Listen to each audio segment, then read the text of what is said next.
Hello everyone, আমার চ্যানেলে আপনাদের সকলকে অনেক অনেক স্বাগত জানাই। সবাই কেমন আছেন? আশা করি সবাই খুব ভালো আছেন, আমিও ভালো আছি।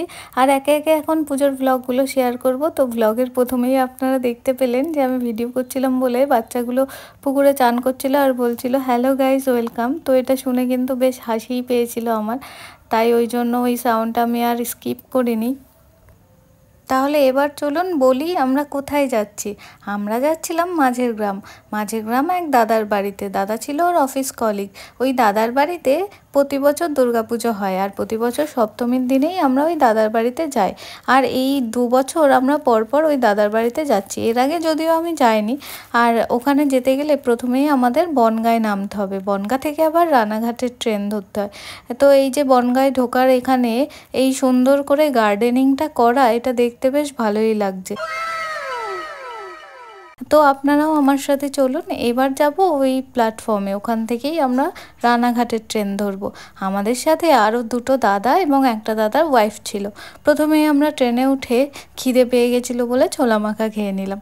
মানে আমরা যেখানে যাই সেখানেই খাওয়া দাওয়া বেশ ভালোই হয়। পরে এখানে আবার পাঁপড় ভাজা কিনে নিয়েছিলাম, পাঁপড় ভাজাও খেয়ে নিলাম। রানাঘাট থেকে মাঝের গ্রাম যেতে খুব বেশি সময় লাগে না, ওই ধরুন প্রায় 15 মিনিট সময় লেগেছে আমাদের যেতে। তারপর স্টেশনে নেমে এখানে আমরা ধরে নিলাম টোটো ধরে এবার যাব।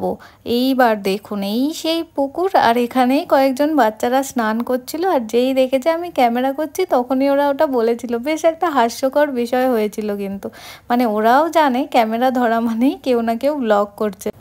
আচ্ছা, মাঝের গ্রাম কথাটির সাথেই তো গ্রাম জড়িয়ে আছে, তাহলে নিঃসন্দেহে এটা গ্রামের বাড়িই হবে। হ্যাঁ ঠিকই, এটা গ্রামেরই বাড়ি। আর এই গ্রামের পরিবেশ এত মনোরম তা বলার না, সাথে দাদার বাড়িটাও। পরিবেশটা যে এত মনমুগ্ধকর, সত্যি একটা অদ্ভুত ভালো লাগা কাজ করছিল। এবার চলুন বাড়ির ভিতরে ঢুকে মায়ের দর্শন করায়। এখানে কিন্তু গেটটা দেওয়া ছিল প্রথমে, পরে আবার গেট খুললে আমি আবার একটা ভিডিও নিয়েছি, সেটাও শেয়ার করব। বাড়ির ঠাকুর এরকম এক কাঠামোরই বেশিরভাগ তৈরি হয়, তো দেখতে বেশ সুন্দরই লাগে। মায়ের মুখটা এত মিষ্টি লাগছিল, বেশ ভালোই লাগছিল। আর এই মন্দিরটা দাদাদের বহু বছরের পুরনো, আর চারিদিকে কেমন সুন্দর করে বেড়া দেওয়া রয়েছে, দেখতে বেশ ভালো লাগছিল। আর তারপরে এই যে যত দূর যাচ্ছি সব চারিদিকে দাদাদের জায়গা, সুন্দর বাগান রয়েছে। আমরাও একটু ঘুরতে চলে গেলাম, এরকম বাগান কার না ভালো লাগে। আমরাও হেঁটে হেঁটে চলে গেলাম, আর সেখানে এত সুন্দর একটা পুকুর রয়েছে। পুকুর বলা ভুল, এটা একটা ঝিলের মতনই, আর জলটা খুব পরিষ্কার ছিল। আর এর মধ্যে নাকি মাছও চাষ হয়। আর এখানে দেখুন আমার উনি হলো দ্য ফটোগ্রাফার, মানে সবাইকে ছবি তুলে দেওয়ার দায়িত্ব ওনার।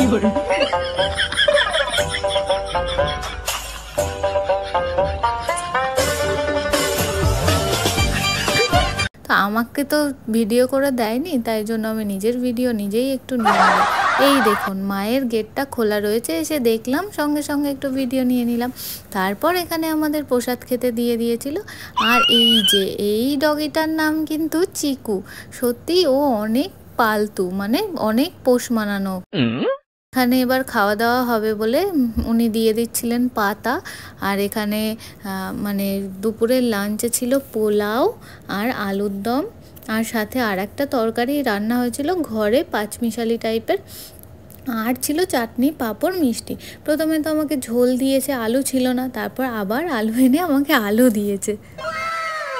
আর এই যে দিদিকে দেখছেন, এই দিদি যে কি লঙ্কা খেতে পারে তা বলার না। এই যে এখনই একটা লঙ্কায় কামড় দিল, আর শুধু তাই না, থালায় তো 2টো লঙ্কা রয়েছেই, আরও 2টো খেয়েছে, মানে মোট 4টে। কি করে খায় আমি বুঝি না, কিন্তু এই দিদি যখনই ভাত খায় নাকি খাবারের সাথে লঙ্কা তার লাগে। তো যাই হোক, আমিও দেখে নিয়েছিলাম কিন্তু আমি আর খেতে পারিনি। তারপর খাওয়া দাওয়া করে এরকম দিদি একটা আমড়া গাছ দেখতে পেয়েছিল, তো সেখানেই চলে গিয়েছিল আমড়া নিতে। সত্যি এই ছোট্ট একটা গাছে এত পরিমাণে আমড়া হয়েছে দেখে আমরাই অবাক হয়ে গেলাম।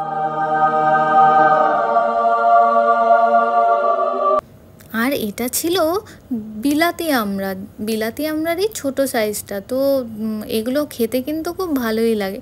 তো দিদি কটা নিয়ে নিয়েছে, দিদি বাড়ি নিয়ে যাবে ডাল খাবে বলে। আমি জানি না যদিও কি খাবে, কিন্তু আমি এমনিই বললাম ডাল খাবে বলে। চিকু ঘুরে বেড়াচ্ছে না, আর যেই চিকু বলে ডাক দিয়েছে দেখুন অমনি দৌড়ে চলে গেছে ওই দিদিটার কাছে। এবার এই যে দরমার বেড়ার মতন বেড়া দেওয়া রয়েছে, এর ওপর কিন্তু নীলকণ্ঠ ফুল গাছ লাগানো ছিল, তাই আমি একটু ছোট ছোট ক্লিপ নিয়ে নিচ্ছিলাম। আর এখানে এই বেল গাছটাকে পুজো করা হয়, ওই যে বেলতলার যে পুজোটা হয় দাদাদের বাড়িতেই রয়েছে। তারপর আমরা তিনজন মিলে, মানে আমি আর ওই দুটো দিদি মিলে একটু হাঁটতে বেরিয়েছিলাম, ওই রাস্তা দিয়ে হাঁটছিলাম। আর এখানে দেখছিলাম জাল পাতানো রয়েছে মাছ ধরার জন্য, আর বড় একটা ফণি মনসা গাছও দেখে নিলাম। আর এটা নাকি আঙুর ফল গাছ ছিল, আমি কোনোদিন দেখিনি, এই প্রথম দেখলাম। আর এখানে একটা বাড়িতে দেখলাম এরকম ছাগলের ছোট্ট দুটো বাচ্চা হয়েছে, কিন্তু এই যে বাচ্চাটা দেখতে পাচ্ছেন এর মনে হয় কোনোভাবে শরীরটা একটু খারাপ ছিল, খুব কাঁপছিল, তাই আমরা আবার একটু ভিতরে ঢুকলাম। আর এই দিদির তো এদের খুবই ভালোবাসে, মানে কোলে তুলে নিয়েছে। সত্যি বলতে আমি কোলে তুলতে পারি না, কারণ আমার ভয় করে, আমি মাথায় হাত দিতে পারবো ওইটুকুই। তো এই দিদি কী দারুণ আদর করে দিল ওদের কোলে নিয়ে। এখানে তো ওই বাচ্চাটা বেশ বড় হয়ে গেছে, কিন্তু এটা এখনও বড় হয়নি, আর এর কি একটা হয়েছে তাই বল।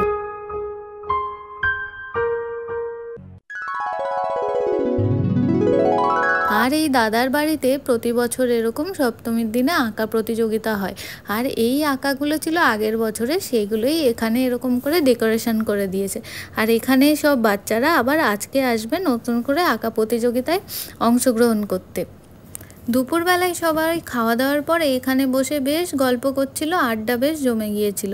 তারপর এখানে বাচ্চারা চলে আসলে আবার অঙ্কন প্রতিযোগিতা শুরু হয়ে গেল। দেখেছেন ওই বাচ্চাটা তিরিং বিরিং করে এসে বসে পড়লো, কিন্তু আমরা বেশি সময় আর থাকতে পারিনি, কারণ আমাদের ওদিক থেকে ফোন আসছিল, কারণ আমরা যাব বনগাঁতে ঠাকুর দেখতে।